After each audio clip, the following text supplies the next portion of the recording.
when you point out that my mom had me at 15, the only option at that point is welfare or the street. We were poor. We lived in the projects.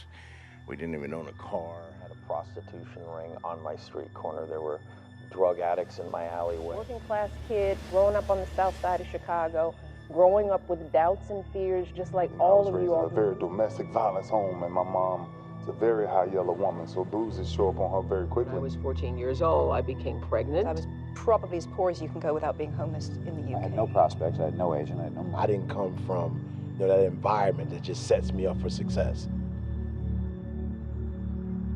I was poor because I didn't have anything. I had no money, I had no things, we had no TV, we had no refrigerator, we had nothing as kids. But I was rich because I had a dream. I had a dream of becoming the greatest bodybuilder, and I had a dream to use bodybuilding as a means to get into films.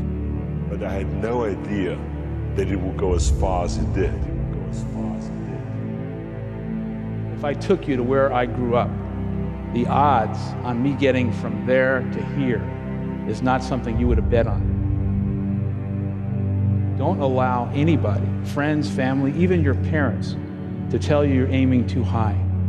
Because if you look at my story, it's not a Hollywood movie. It's real, it's authentic, and it happened to me. I'm not smarter than anyone else, and it can happen to you. I always say if I can do it, anyone can do it. And the reason that I always say that, because I didn't grow up with things being handed to me.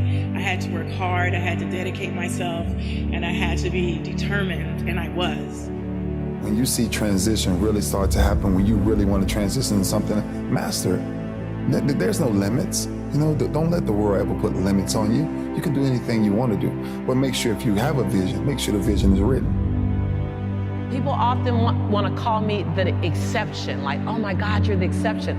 No, I'm not the exception. I'm an average, ordinary woman who chose every day to make one more extraordinary decision. I have not allowed my disability to stop me doing most things. I feel a sense of achievement that I have managed to make these contributions, despite having ALS. I feel like anybody can do anything they set their mind to.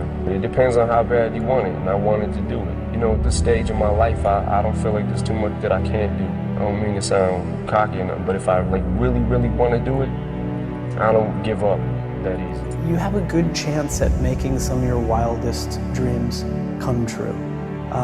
Most people don't even try, sadly. Most people try and then stop, give up.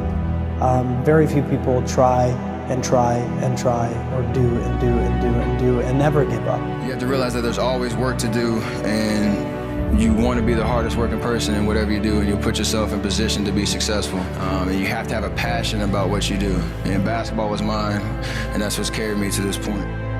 Conscience shouts, here's what you should do, while your intuition whispers, here's what you could do. Listen to that voice that tells you what you could do. Nothing will define your character more than that. People say you have to have a lot of passion for what you're doing because it's so hard that if you don't, any rational person would give up. It's really hard, and you have to do it over a sustained period of time. So if you don't love it, if you're not having fun doing it, you don't really love it, you're going to give up. And that's what happens to most people, actually. If you really look at the ones that ended up, being successful, unquote, in the eyes of society, and the ones that didn't, oftentimes it's the ones that are successful loved what they did so they could persevere when it got really tough. And the ones that didn't love it quit because they're sane. Dedication, hard work. I'm a one-man army. One-man army. The world can go against me. I'm still coming on top. I got God on my side. Autumn night that covers me black as the pit from pole to pole. I think whatever God there may be for my unconquerable soul. The fell collective circumstance, I have not cried aloud. Under the bludgeonings of fate, my head is bloody, but unbowed. Beyond this place of wrath and tears looms but the shadow of the shade. Yet the menace of the years finds and shall find me, unafraid. matters not how strait the gate, how punishment charged the scroll.